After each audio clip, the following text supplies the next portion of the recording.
యెషయా గ్రంథం 53వ అధ్యాయము 11వ వచనం. అతడు తనకు కలిగిన వేదనను చూచి తృప్తి నొందును.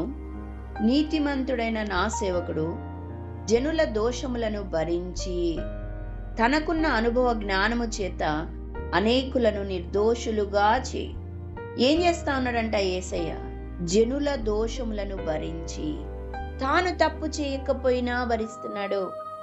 మనం కూడా దేవుని పని చేసేటప్పుడు నిందలు వస్తాయి, అవమానం వస్తుంది.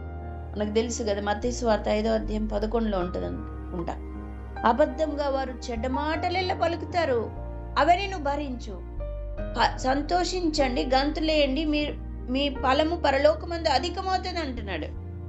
నువ్వు సౌఖ్యంగా నీకు మాత్రం చూసుకుంటే కాదాడా, నువ్వు ఎంత ప్రభు కొరకు శ్రమ పడుతుంటావో అంత పరలోకంలో ధనం కూర్చోబడు. ఇక్కడ కూడా యేసు ప్రభు జనుల దోషంను భరించి తనకున్న అనుభవ జ్ఞానము చేత అనేకులను నిర్దోషులుగా చేస్తున్నాడట. నీ నా జీవితంలో కూడా మాదిరి ఉంచిపోయినాడు. మనము కూడా జనుల దోషములను భరిస్తూ ప్రార్థించాలి. ప్రభు చెప్తాడు కదా, ఎబ్రీలకు రాసిన పత్రిక 13వ అధ్యాయంలో, మీరును వారితో కూడా బంధింపబడినట్లు బంధకములోనున్న వారిని జ్ఞాపకము చేసుకొనుడి. చూసారా, వారితో పాటు మనం బంధించబడినట్లు వాళ్ళ కొరకు మనం ప్రార్థించి, అది వాళ్ళ బాధ భరించినట్టు లెక్క. ఆయన ఏం తప్పు చేయలేదు, కానీ తాను తప్పు చేసిన వాడుగా అయిపోయినాడు, పాపముగా చేయబడినాడు.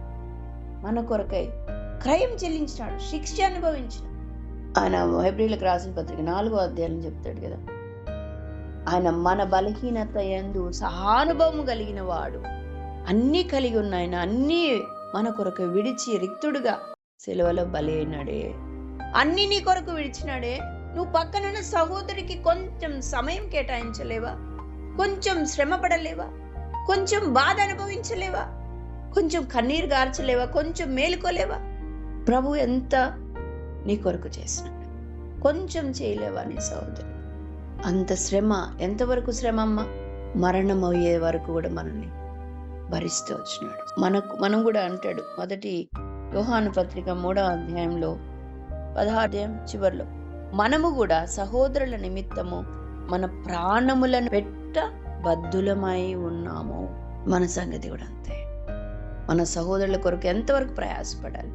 మన ప్రాణమైన పెట్టడానికి సిద్ధంగా ఉండాలి. అది సంగతి, అది ఆత్మీయత. ప్రభు అడుగు జాడలు మనం సాగిపోదాం.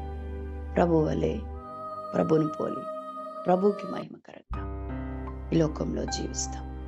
మనం ఆ రీతిగా ఉండునట్లు దేవుడు మనల్ని సిద్ధపరచును గాక. ఆమేన్.